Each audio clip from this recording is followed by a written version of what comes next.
Yeah, it was really fun. Cool to be surrounded by some great players and coaches. Felt a bit out of place, to be honest. All of us punters did, I think. I kind of put everyone out on the red carpet one by one and give them like a minute, so then they get their little bit of fame, and they just pushed us three punters out at the same time. So I think they knew we weren't going to be sought after for too many autographs. But no, it was awesome. It was really, really fun and great experience, and happy to have my dad and my brother there and coaches with me, Coach Matt Sackers and Coach Hood. So thankfully they flew all the way over here and got a trophy out of it, because otherwise they would have been pretty disappointed on the flight back. You had a pretty emotional post today on Twitter about Steve Hood and leaving for Murray State. What did he mean to you during the time here? Yeah, everything. Like just to, I guess, I mean, he was the first guy that took some Australians, and to keep that going and to get me over here and trust me and let me do what I do best. It's meant a lot. We got the best scheme in America by far, and I don't just say that, we just do. And it's gonna be sad to see him go, because he's a great special teams coach for everyone else as well. So yeah, he's meant a lot. I mean, I wouldn't win this award if it wasn't for him. So sad to see him go, but we got one more game together for the bowl game, and hopefully we don't punt too much, but if we have to punt, then I hope it's good, because yeah, I look forward to having a last game with him and celebrating after.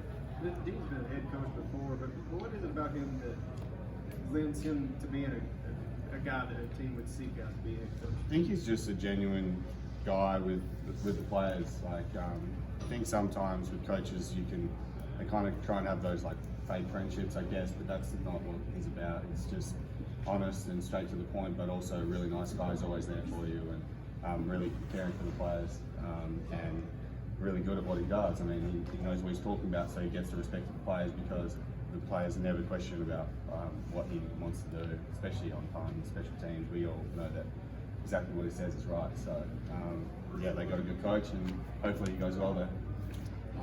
A fan emailed me this morning saying, "Can we lose our punter early to the NFL?" Have you even thought about that?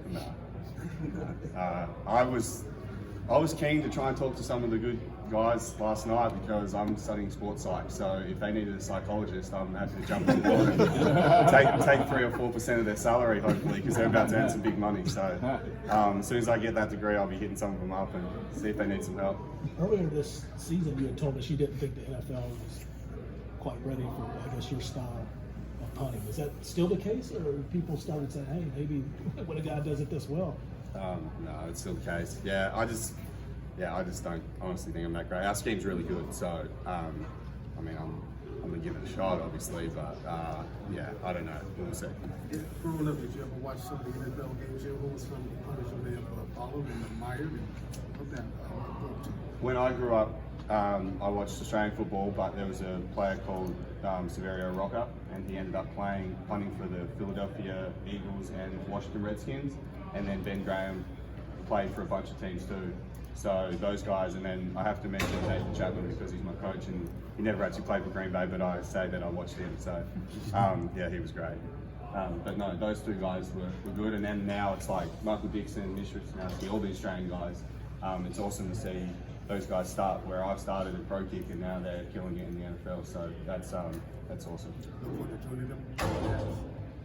No, I don't think so. Again, if they need a sports psych, maybe. Yeah.